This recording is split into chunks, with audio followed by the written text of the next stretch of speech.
చూచేవారిగా ఉన్నారు. He can see us, he can answer our prayers.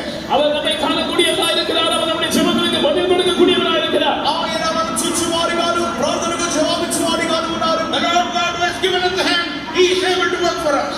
நமக்கு கரங்களை கொடுத்திருக்கிற நம்முடைய கர்த்தராகிய தேவன் நமக்காய் கிரியை செய்யக்கூடியவராக இருக்கிறார். మనకు చేతులిచ్చిన ప్రభువైన యేసుక్రీస్తు మన కొరకు క్రియ చేయువారు. Because he is the Son of the living God. ஏனென்றால் அவர் ஜீவனுள்ள தேவனுடைய குமாரனாய் இருக்கிறார். ఎందుకనగా జీవము కలిగిన దేవుని He is the కుమారుడు. Lord God of all flesh, and there is nothing too hard for him. அவர் மாம்சமான யாவருக்கும் தேவனாகிய கர்த்தர். அவருக்கு கடினமானது அவரால் கூடாதது என்பது எதுவுமே இல்லை. ఆయన సర్వ శరీరులకు దేవుడుకు ఆయనకు సాధ్యమైనది ఏమీ లేదు.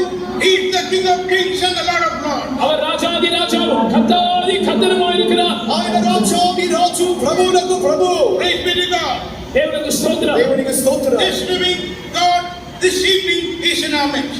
அந்த ஜீவனுள்ள தேவன் இந்த மாலைவேளையில் நம்முடைய மத்தியில் இருக்கிறார். ఆ జీవము కలిగిన దేవుడు ఈ సాయంకాలం మన మధ్యలో ఉన్నారు. In Joshua chapter 3, verses 9 and 10 we read.